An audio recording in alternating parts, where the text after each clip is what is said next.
Saudari-saudaraku terkasih dalam Tuhan Yesus Kristus, selamat pagi dan berkah dalam. Kita bertemu kembali dalam renungan harian Kamis 2 Januari 2025. Hari ini gereja mengajak kita untuk memperingati Santo Basilius Agung dan Santo Gregorius dari Nazianze, uskup dan gembala umat. Santo Basilius Agung dan Santo Gregorius dari Nazianze hidup pada abad keempat. Kedua-duanya menghadapi tantangan bid'ah Arianisme yang tidak mengakui kealahan Yesus Kristus. Keduanya adalah sahabat ketika mereka menempuh pendidikan yang sama. Basilius dari keluarga Kristiani yang amat saleh. Keluarganya dihormati sebagai orang kudus. Ia pandai dan ketika berhasil dalam ilmu retorika, ia menjadi sombong dan tinggi hati. Berkat pengaruh kakaknya, ia bertobat dan kemudian menyukai hal-hal rohani. Dan akhirnya tertarik menjadi seorang imam dan kemudian dihabiskan menjadi uskup. Sebagai uskup ia keras terhadap bid'ah Arianisme. Namun ia lembut kepada orang-orang miskin, orang-orang kecil, orang-orang yang sakit. Ia penuh kebapaan memimpin keuskupannya. Sedangkan Santo Gregorius dari Nazianze setelah menempuh pendidikan bersama Basilius, ia menyepi untuk bertapa. Ia lebih suka olah rohani dan mencari kehendak Allah. Namun atas bujukan ayahnya, akhirnya ia kembali ke dunia ramai. Dan setelah siap, ia dihabiskan menjadi imam. Dan ketika berusia 50 tahun, dihabiskan menjadi seorang uskup. Ia menghadapi bid'ah Arianisme dengan cara yang halus. Ia benar-benar menjadi panutan bagi umat. Akhirnya banyak umat kembali ke pangkuan gereja yang benar karena kesabaran dan kelemah lembutan dalam menangani bid'ah Arianisme. Ia mengajar dan menulis di pusat-pusat kebudayaan dan ilmu. Dengan itu juga ia membela iman yang benar. Ia benar-benar sebagai uskup yang sungguh mengembalikan iman umat kepada gereja yang benar.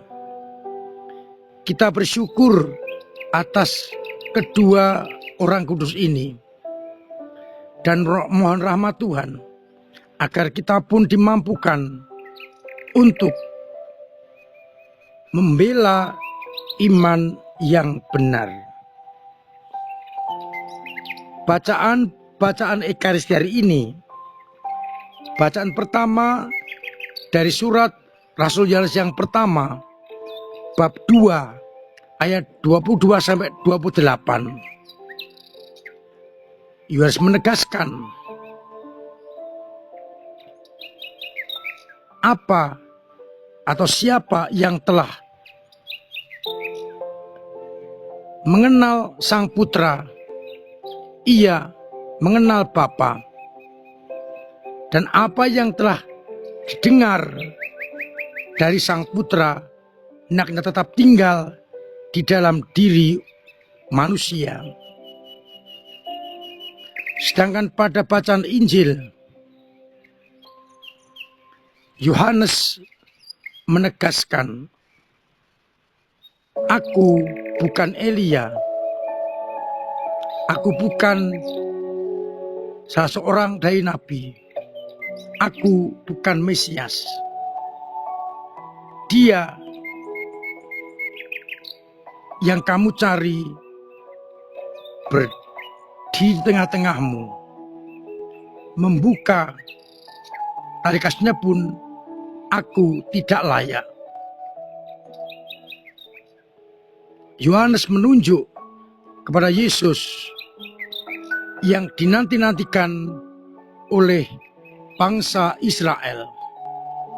Harapannya umat benar-benar menerima Yesus sebagai Mesias yang terjanji.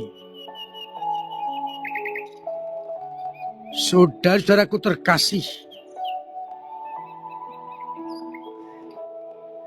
dari bacaan Injil, bacaan yang pertama dan pembicaraan mengenai bidah Arianisme, kita ingin menyadari bahwa Yesuslah Sang Anak yang dijanjikan, Mesias terjanji yang harus kita imani. Kaum bid'ah tidak mau menerima dan mengakui bahwa Yesus adalah Allah dan manusia.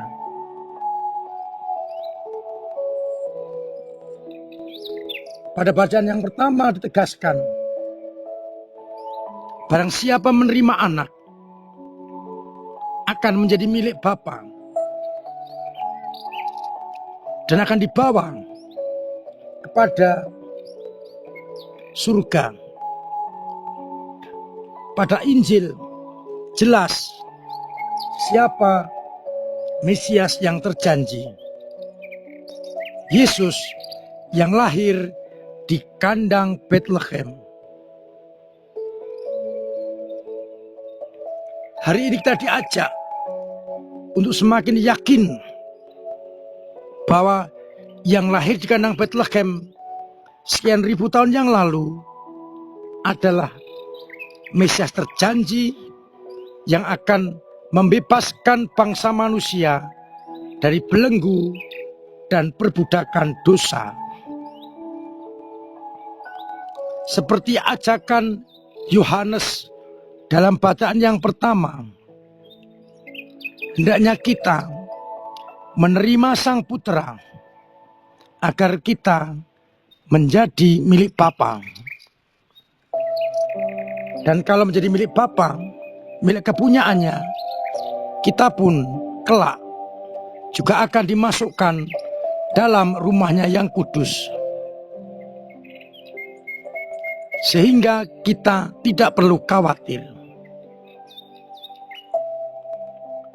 Persoalannya adalah, apakah kita benar-benar percaya dan beriman dengan sungguh-sungguh, tidak hanya tataran akal, tapi juga dari kedalaman hati.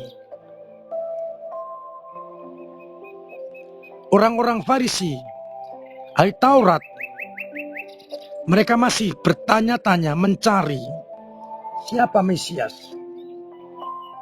Meskipun Yohanes sudah mengatakan, Dia yang datang setelah aku dialah yang dinantikan. Kita semua sudah percaya akan Yesus adalah Sang Mesias. Persoalannya adalah, sudahkah aku mengungkapkan imanku dengan benar dan mewujud nyatakan di tengah masyarakat? Banyak orang yang pandai untuk mengungkapkan iman dalam hidup rohani, dalam olah rohani. Tetapi berapa yang sungguh-sungguh mewujud nyatakan iman itu di tengah-tengah masyarakat?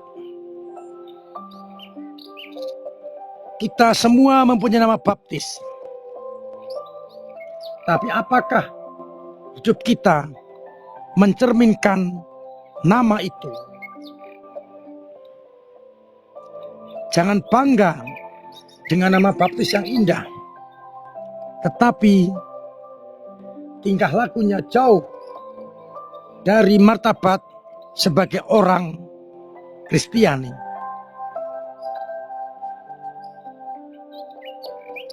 Maka saya mengajak pada pagi ini,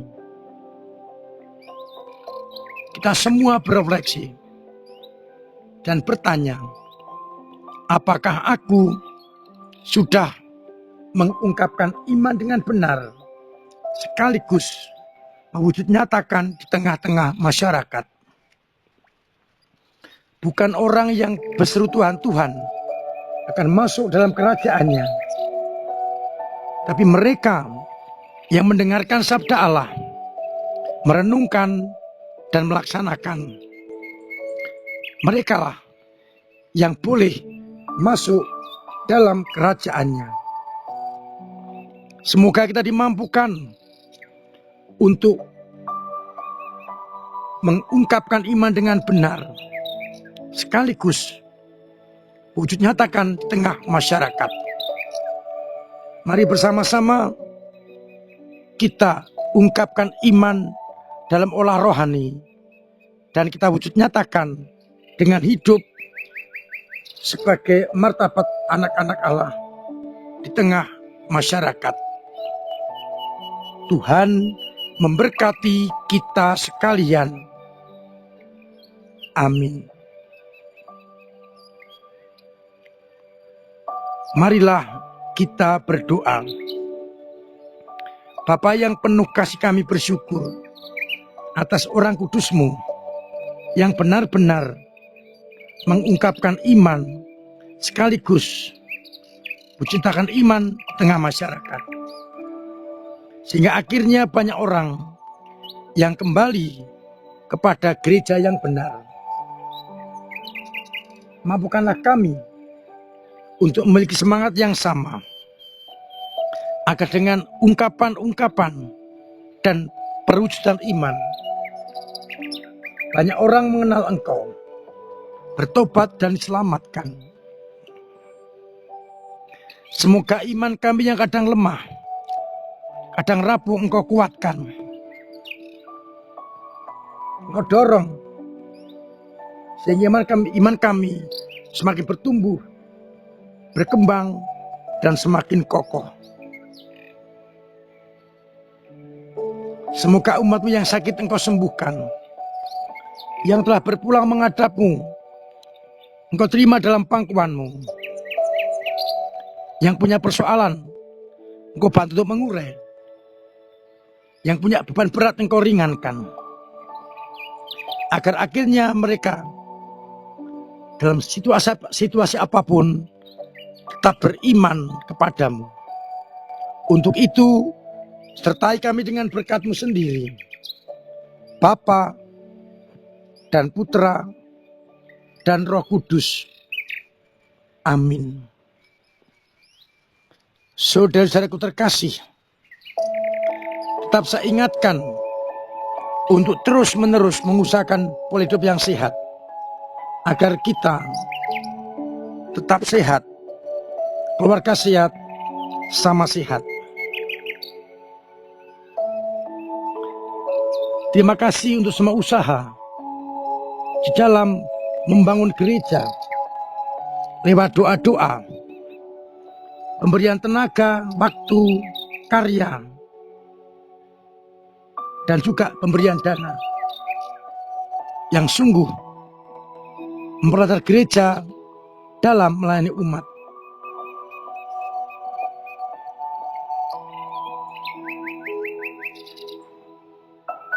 Saya mengajak terus untuk terlibat dalam kegiatan menggereja demi perkembangan kerajaan Allah. Semoga dengan usaha-usaha ini umat kita semakin beriman. Saya mengucapkan kepada semua selamat tahun baru. Semoga di tahun yang baru ini kita mendapatkan rahmat yang melimpah, iman kita semakin mendalam, dan Tuhan senantiasa membimbing kita.